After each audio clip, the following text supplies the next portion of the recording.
نحمده ونستعینه ونستغفره ونؤمن به ونتوکل علیہ ونعوذ باللہ من شرور انفسنا ومن سیئات اعمالنا من یهد اللہ فلا مضل له ومن یضلل فلا هادی له ونشهد ان لا الہ الا اللہ وحدہ لا شریک له ونشهد ان سیدنا ومولانا محمدا عبدہ ورسولہ۔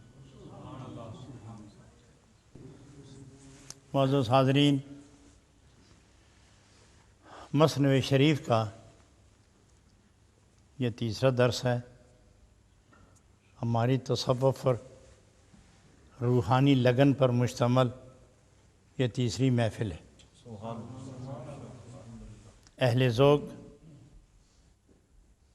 صاحب طلب صادق اور ارباب عشق کی یہ محفل ہے، اور ایک محبوب مقبول معروف مقرون ولی اللہ کا کلام جو قلب و روح کے معاملات پر، عاشق اور معشوق کے درمیانی حالات پر، طالب اور مطلوب کے وصل کے تقاضوں پر، عشق جو رابطہ ہے معشوق اور عاشق کے درمیان، اس کی خفیہ بیدوں کو آشکارا کرنے والے ایک باخبر ولی کامل کے احساسات پر قدر تبصرہ کرنے کی یہ آج تیسری محفل ہے۔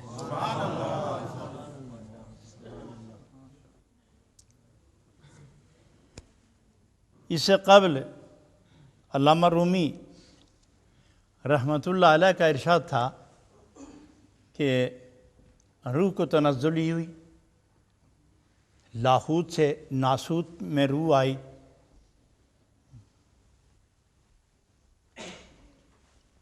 لوازمات بشری نے حجابات کھڑے کیے، قرب کی لذتوں سے محروم ہوئی تو اس نے رونا شروع کر دیا۔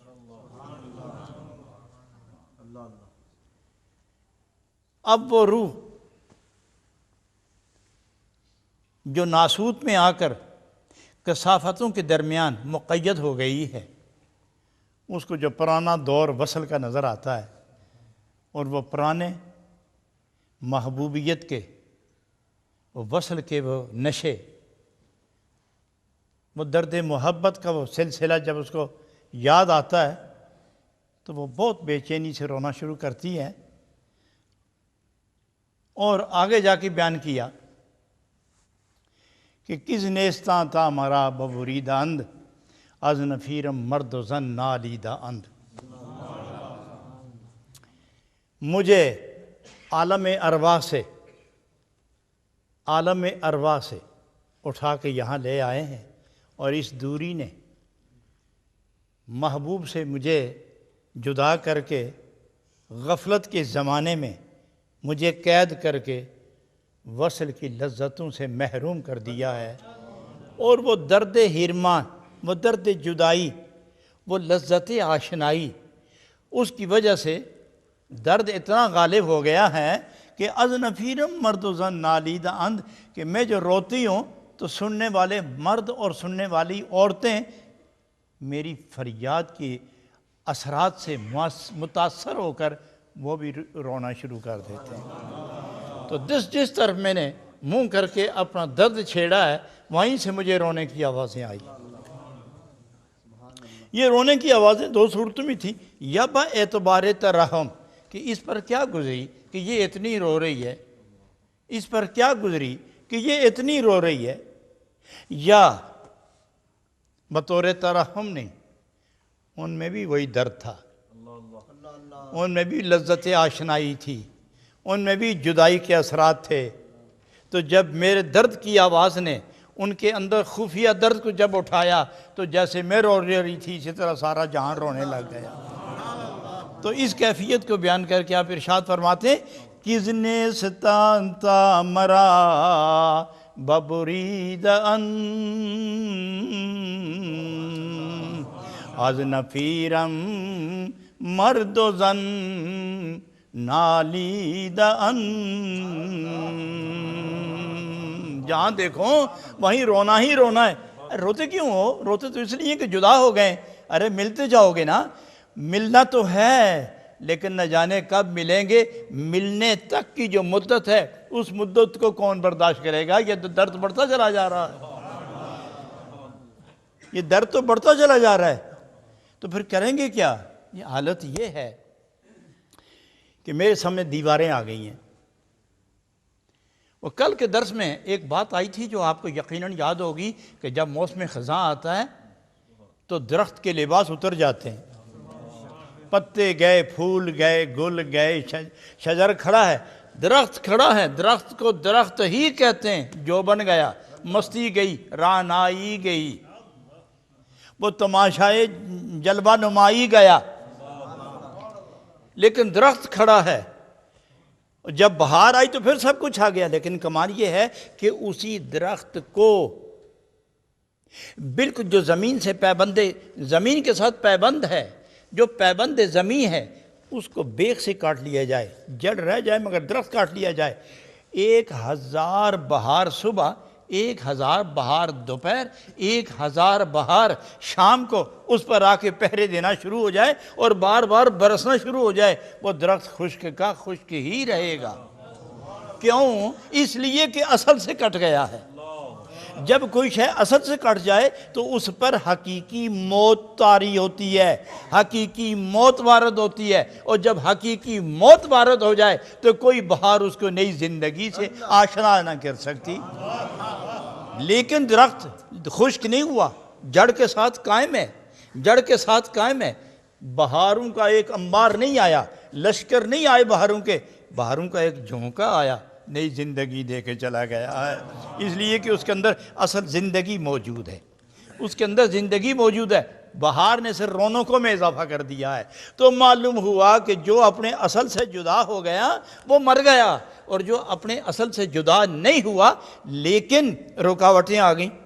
مثلا خزاں نے سب کچھ لے دیا، لیکن روح ہے، اس نے کہا کہ میں اصل سے کٹی نہیں ہوں، جدا ہوئی ہوں، میں کٹی نہیں ہوں، کٹی نہیں ہوں۔ جو کٹتے ہیں وہ مر جاتے ہیں، میرے درمیان سے جدائی آئی ہے، اور یہ جدائی کس نے ڈالی ہے؟ گناہ نے۔ یہ جدائی کس نے ڈالی ہے؟ بشری تقاضوں نے۔ یہ جدائی کس نے ڈالی ہے؟ آنکھوں کی غلط نظر نے، زبان کی غلط گفتگو نے، کان کی غلط سماعت نے، ہاتھ کے غلط کردار نے، پاؤں کی غلط رفتار نے، زبان کی غلط گفتار نے، نفس کی مکاری نے، دل کی مردگی نے، جسم کی معصیت نے، درمیان میں 1 2 نہیں درجنوں پردے کھڑے کر دیے ہیں۔ جب تک یہ پردے چاک نہیں ہوتے مجھے اپنے محبوب سے ملاقات کی امید نظر نہیں آتی، تو جب یہ پردے دور ہوں گے تو محبوب سے مل جاؤں گی۔ اور کمال یہ ہے دوستو، دیکھو سورج کہاں ہے؟ سورج کہاں ہے؟ یہاں زمین پہ شیشے کا ایک ٹکڑا رکھ لو، پاک صاف، تو جتنا دور سورج ہے، سورج کی وہی کرن اس شیشے کے ٹکڑے میں اتر آتی ہے، تو درمیان میں دوری کے باوجود بھی کتنا قرب نظر آتا ہے۔ لیکن یہ قرب ہوا کب؟ کہ جب شیشہ پاک تھا۔ شیشہ اگر غلط ہوتا، اس پر میل ہوتی، کیچڑ سوار ہوتا، مٹی کے انبار کے نیچے ہوتا، سارا سورج نیچے آ جائے تو پھر بھی شیشہ چمکنے والا نہیں تھا۔ تو روح یہ کہتی ہے مجھے قید کرنے والے ذرا یہ پردے ہٹا تو صحیح، میں اگر نہ بھی جاؤں تو پردے ہٹ جائیں تو وہاں سے یہاں میرے محبوب کے جلوے کے آنے میں کوئی دیر نہیں لگے گی۔ میں دور رہ کر بھی اپنے محبوب کے جلووں سے آراستہ ہو جاؤں گی۔ اس لیے فرماتے ہیں کزنے ستا تامرا ببرید ان از نفیرم مرد و زن نالید ان۔ اس حقیقت کو بیان کرنے کے بعد اب آگے یہ روح کہتی کیا ہے؟ میں کس کو سناؤں درد؟ جسے دیکھتی ہوں وہی رو رہا ہے، جسے دیکھتی ہوں وہی رو رہا ہے، اور اس کے رونے سے میرے رونے میں اور اضافہ ہو رہا ہے۔ میں چاہتی ہوں کہ میں اپنا غم تقسیم کروں، میں چاہتی ہوں میں اپنا درد بانٹوں، میں چاہتی ہوں میں کسی درد والے سے درد کی باتیں کروں، لیکن جدھر رخ ہوتا ہے میرے درد کی آواز سنی جاتی ہے، وہ بھی رونا شروع ہو جاتے ہیں۔ جب میں وہ میرے حال کو دیکھ کے روکتے ہیں اور ان کے رونے سے جو آنسو برستے ہیں آنسو سب میرے دل پر گرتے ہیں، میں نے اس کی وجہ سے اور غم میں اضافہ ہوتا چلا جا رہا ہے۔ اب یہ فریاد کرتی ہے روح، سینہ خواہم شرح شرح از فراق، سینہ خواہم شرح شرح از فراق، تا بگویم شرح درد اشتیاق۔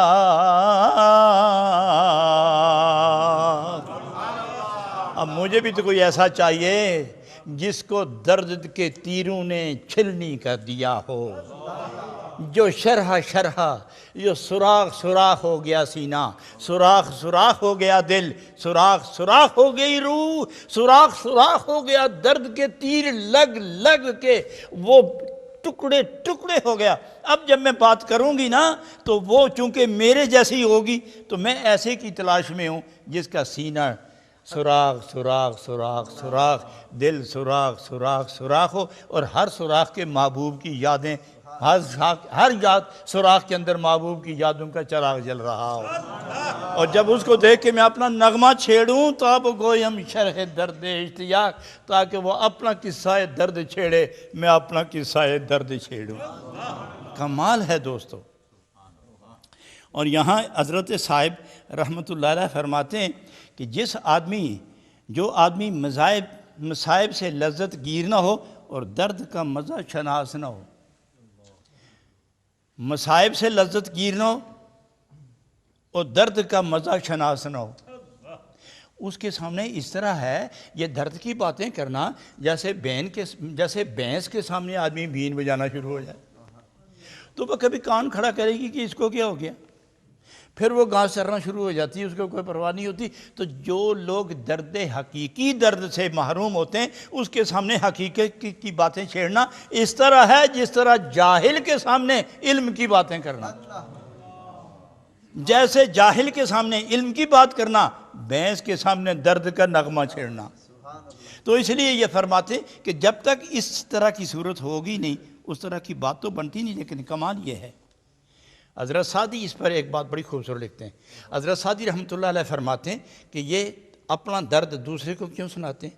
فرماتے ہیں کہ ہم نے اکثر دیکھا ہے کہ ایک لکڑی جل رہی ہوتی ہے نا تو اس میں اتنا جذبہ جوش نہیں ہوتا، لیکن جب دو جلنے والی اکٹھی ہو جائیں تو وہ شعلے بڑھنا شروع ہو جاتے ہیں، وہ شعلے بڑھنے شروع ہو جاتے ہیں، اور وہ خوب لکھتے ہیں، فرماتے ہیں کہ مرا ہم درد باید شب و روز کہ دو ہی زمرہ بہم خوشتر ببد سوز، کہ جس طرح ہمیں بھی درد مند ایک بندہ چاہیے، جس طرح جلنے والی لکڑی کے شعلے میں اضافہ کرنے کے لیے دوسری لکڑی شامل کر لی جاتی ہے، میرے درد میں بھی کوئی دوسرا شریک ہو جائے۔ حضرات یہاں میں ایک بڑا عجیب نکتہ آپ کے سامنے رکھوں کہ یہ ازل میں پرورش پانے والی روح ہیں،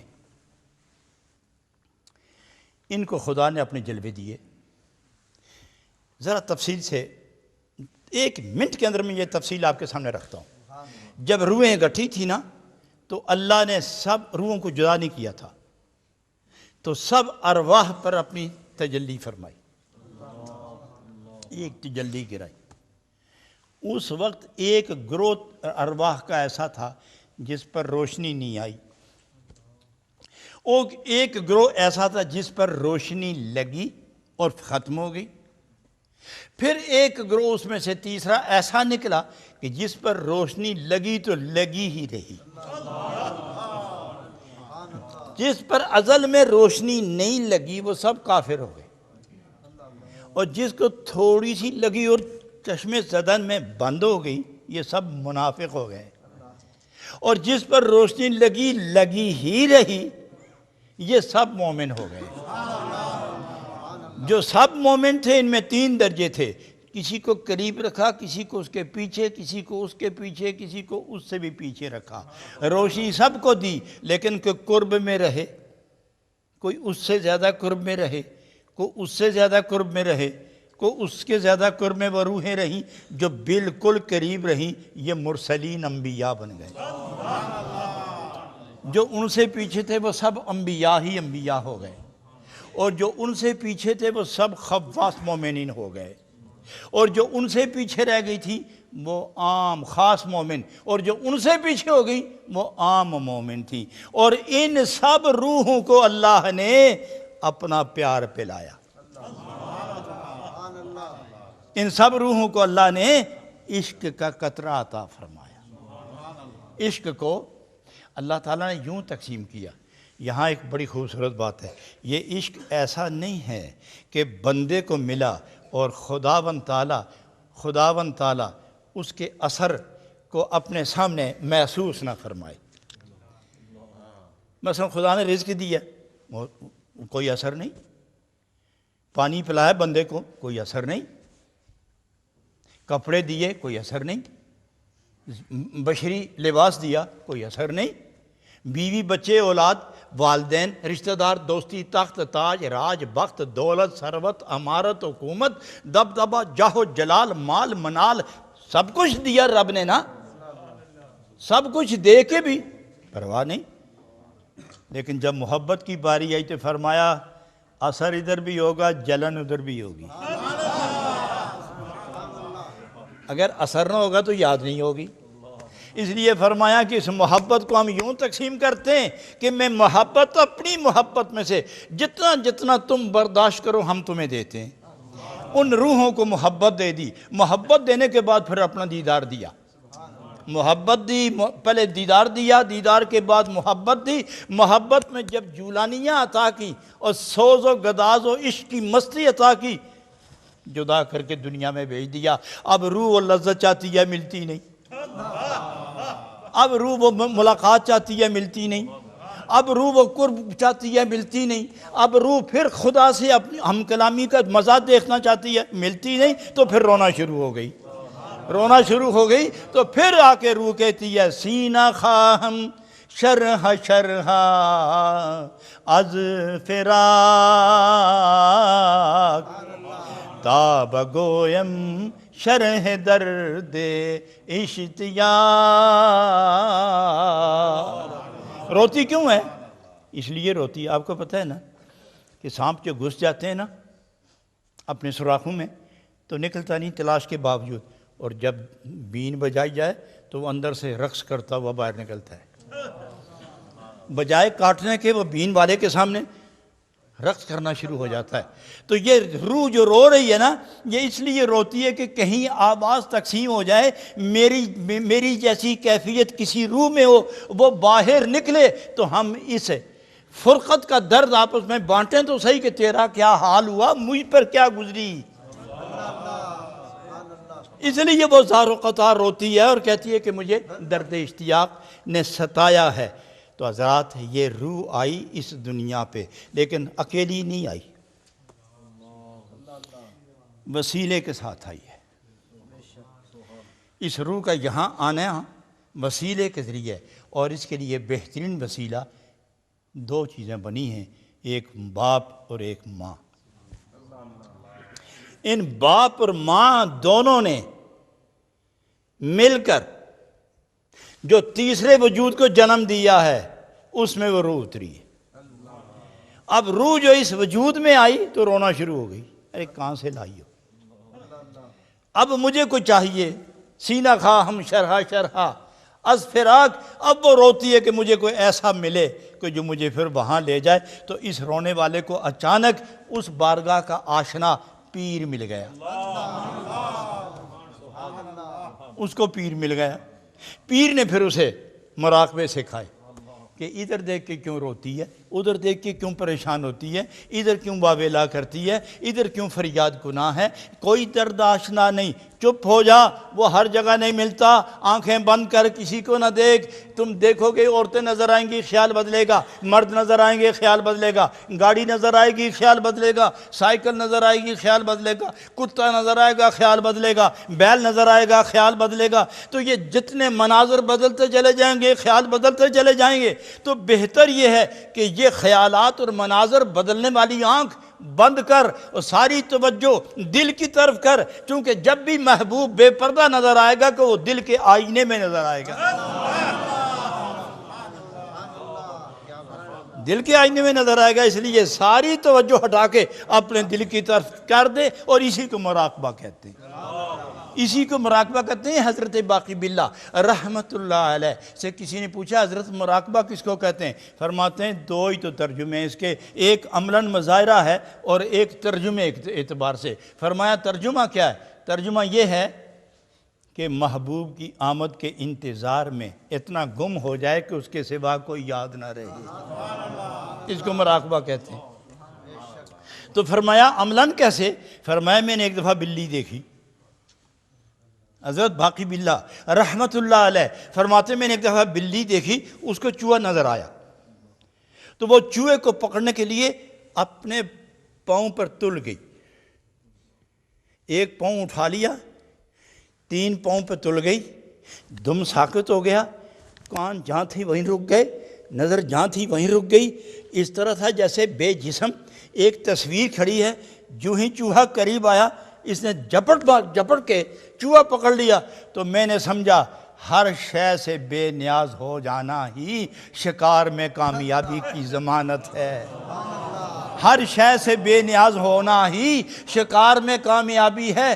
بلی دائیں بائیں دیکھتی تو چوہا بھاگ گیا ہوتا، اسی لیے ہر وہ بلی جو ادھر ادھر دیکھے وہ شکار میں کامیاب نہیں ہوتے۔ وہ صوفی جو دنیا کو بھی پنجہ مارے اور مراقبے بھی کرے اور مراقبے میں بھی دنیا ہی دیکھے، وہ کروڑ سال میں بھی شکار میں کامیاب نہیں ہوتا۔ اس لیے ہم دنیاوی نظر کو بند کر کے دل پر رکھتے ہیں، دل کی نظر کھلواتے ہیں، چونکہ جب دل کی نظر کھلے تو وہ دنیا نہیں دیکھتا، وہ خالق کو دیکھتا، ادھر توجہ لگی رہتی ہے۔ اس لیے فرمایا سینہ خواہم شرح شرح از فراق تاب گویم شرح درد اشتیاق، تاب گویم شرح درد اشتیاق۔ آگے ایک بات اور ہے، اب میں اسی پر اکتفا کروں گا۔ آج صرف 3 شعر میرے اور آپ کے درمیان اس گفتگو کے لیے وسیلہ وصل رہیں گے۔ یہ 3 شعر میرے اور آپ کے درمیان آج وسیلہ وصل ہیں، جب یہ ختم ہوں گی تو فصل ہے۔ یار بات سنو نہ، میں اور آپ اس درجے کے لوگ تو نہیں کہ ہم آنکھیں بند کر کے سر جھکا لیں اور اپنے محبوب کو پالیں، اس درجے کے لوگ ہم نہیں ہیں۔ لیکن سنو تو صحیح، اس درجے والوں کی بات کرنے میں کتنا مزہ ہے۔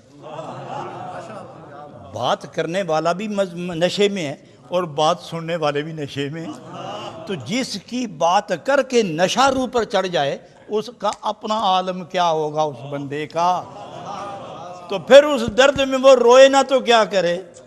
اسی لیے اب تیسری جگہ حضرت جناب رومی رحمت اللہ علیہ ارشاد فرماتے ہیں ہر کسے کو دور ماند از اصل خیش، ہر کسے کو دور ماند از اصل خیش، باز جوید روزگار وصل خیش، باز جوید روزگار وصل خیش۔ جو بھی اپنی حقیقت سے جدا ہوا اور درد ہجر لے کے آیا، وہ پھر کوشش کرتا ہے کہ وہی دن آئے، جدائیاں ختم ہوں اور وصل کی عید کا سویرا ہو جائے، وصل کی عید کا سویرا ہو جائے۔ حضرات گرامی، میں آخری بات ایک عرض کرتا ہوں، والدین کے ذریعے نیچے آئی ہیں روحیں، پیر کے ذریعے پھر اسی عروج کو حاصل کیا، پیر کے ذریعے حاصل کیا۔ اسی لیے فرماتے ہیں کہ والدین کے قدموں کے نیچے جنت ہے۔ میں پوچھتا ہوں کہ جس نے قرب سے دوری پر پہنچایا اس کے قدموں کے نیچے جنت ہے، اور جس نے دوری کو پھر قرب میں تبدیل کیا اس کا عالم کیا ہوگا، اس کا مرتبہ کیا ہوگا۔ سو اس بنا پر ایک شخص نے اب میں آخری بات عرض کر کے ختم کرتا ہوں۔ رمضان کا مہینہ تھا تو ایک شخص نے ایک لڑکی، پہلے زمانے میں خادمائیں فروخت ہوا کرتی تھیں، تو جا کے ایک لڑکی دیکھی، چہرہ زرد، لب خشک، آنکھیں نمناک، جسم غمناک، تو اس نے جا کر، ہے نوجوان مگر طبیعت ویران، منظر حیران، قریب گئے تو جا کے کہا بیٹے اگر تم خفا نہ ہو تو میں تمہیں اپنے گھر لے جانا چاہتا ہوں۔ اس نے کہا کہ ہم اپنے مالک کے نام پر بک چکے ہیں، جہاں اس مالک کا کوئی نام لے کے جائے گا چلتے ہی رہیں گے، اپنا آپ ہی چھوڑ بیٹھے ہیں، بک گئے ہیں مالک کے نام پر۔ تو اس نے یہ سمجھا کہ شاید جس آدمی نے ان کو فروخت کیا ہے یہ اس کو اپنا مالک کہتی ہے، لیکن وہ اندر سے کہہ رہی تھی کہ ایک ہی تو ہے مالک جس کے نام پر ہم بکے ہوئے ہیں۔ چلے گئے، 27ویں شب تھی، 27واں روزہ تھا، تو اس نے کہا کہ بیٹے چلو بازار چلتے ہیں، کوئی سودا سلف لیتے ہیں، چلو۔ راستے میں اس لڑکی نے پوچھا میرے آقا، میرے مولا، یہ بتاؤ کیا خریدیں گے؟ سودا، گروسری شاپ یہاں نزدیک ہے نا، وہاں چلتے ہیں۔ ٹھیک ہے، لیکن یہ سامان کھانے پینے کا ہے نا، یہ ان لوگوں کے لیے کہ جنہوں نے 30 روزے رکھے ہیں؟ ہاں بیٹے انہی کے لیے۔ یہ ان لوگوں کے لیے کہ جو 3 دن کے بعد عید کریں گے؟ ہاں بیٹے ان کے لیے۔ تو میرے آقا پھر مجھے بھی بتاؤ نا کہ جس کو ایک زمانہ ہو گیا روزہ رکھے ہوئے اور اس کا چاند کبھی نظر نہیں آتا، بتاؤ اس کی عید کب ہوگی؟ اس نے کہا بیٹے میں سمجھا نہیں۔ تو وہ کہنے لگی میرے درد کی رویداد ہی کچھ جدا ہے، چلو آٹا دال گوشت خریدتے ہیں، مجھے اپنے درد کا کوئی واقف ملا تو میں پوچھوں گی اس سے۔ حضرات عید آئی، کھانا پکا، وہ اٹھی وہ لڑکی، اپنی سیدہ مالکن مالک دونوں سے پوچھا آپ کے مہمانوں کا کھانا تیار ہو گیا ہے، آپ کی عید کا وقت آ گیا ہے، کھانا وہ تیار ہے، دسترخوان لگ گیا ہے، مجھے اجازت ہے؟ آپ کا چاند نظر آ گیا ہے، آپ عید کریں، اجازت ہے مجھے کہ میں اپنے چاند سے پوچھوں کہ دنیا والے چاند دیکھ کے عید کرتے ہیں، میرے چاند آپ کب چمکیں گے کہ میری عید ہوگی؟ حضرات عید کا وقت تھا، لوگ کھانا کھا رہے تھے اور وہ 2 نفل کی نیت باندھ کر سجدے میں سر گیا تو آواز آئی میرے مالک کبھی تو نکلتے باہر کہ میں تجھے دیکھ کر اپنی عید کر لیتی، مجھے 12 سال ہو گئے ہیں روزہ رکھے ہوئے اور میری عید نہیں ہوئی۔ بس یہ کہنا تھا کہ ایک چیخ نکلی اس کی منہ سے، اور وہ مالک اور وہ مالکن یہ دوڑتے ہوئے اس بچی کے پاس گئے، دیکھا تو وہ ہمیشہ کے لیے سو گئی تھی، روح پرواز کر گئی۔